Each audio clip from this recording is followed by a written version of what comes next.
इस एक्सपेरिमेंट ने जिंदा इंसान को मॉन्स्टर बना दिया था। तो हुआ यह था कि 1940s में सोवियत रिसर्चर्स ने एक एक्सपेरिमेंट ट्राई किया था, जिसमें वे लोग देखना चाहते थे कि अगर किसी इंसान को प्रॉपर नींद ना दिया जाए तो वो कैसा बिहेव करेगा।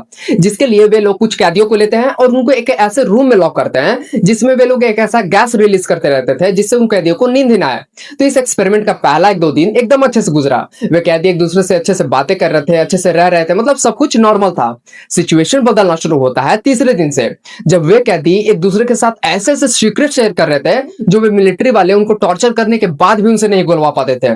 और हद तो तब हो गई जब छठे दिन एक कैदी नींद ना आने की वजह से इतना ज्यादा पागल हो चुका था ना कि उसका चिल्लाते चिल्लाते गला फट जाता है। और फिर उस दिन के बाद उस रूम से कोई आवाज आया ही नहीं, जिसको देखकर इधर रिसर्चर्स भी कंफ्यूज हो जाते हैं कि आखिर ये कैदी कुछ बोल क्यों नहीं रहे हैं। तो इधर से वे लोग एक मैसेज भेजते हैं कि तुम लोग कुछ बोल क्यों नहीं रहे हो, तुम लोग कुछ रिएक्ट क्यों नहीं कर रहे हो। तो उधर से बहुत ही सॉफ्ट वॉइस में एक रिप्लाई आता है कि अब हमें यहां से बाहर मत निकालो, जिसको सुनकर उन रिसर्चर्स की भी फट जाती है। और जब फाइनली इस एक्सपेरिमेंट के 15वें दिन जब उस रूम का दरवाजा खोला जाता है तो उन रिसर्चर्स के साथ साथ पूरी दुनिया क्या क्या फटी रह जाती है, क्योंकि लगातार 15 दिन नींद की कमी की वजह से वे कैदी लिटरली मॉन्स्टर बन चुके थे। वे लिटरली एक दूसरे के बॉडी ऑर्गन्स को निकाल निकाल के खा रहे थे, वे भी जिंदा। जिसमें से एक कैदी तो कहता भी है कि अब हमें यहां से बाहर मत निकालो, बल्कि दो चार बंदों को यहां पर और ले आओ। ये होता है प्रॉपर नींद ना लेने का साइड इफेक्ट। और तुम हो कि रोज सोशल मीडिया चलाने के चक्कर में हर रात इस एक्सपेरिमेंट को खुद पर ट्राई कर रहे हो।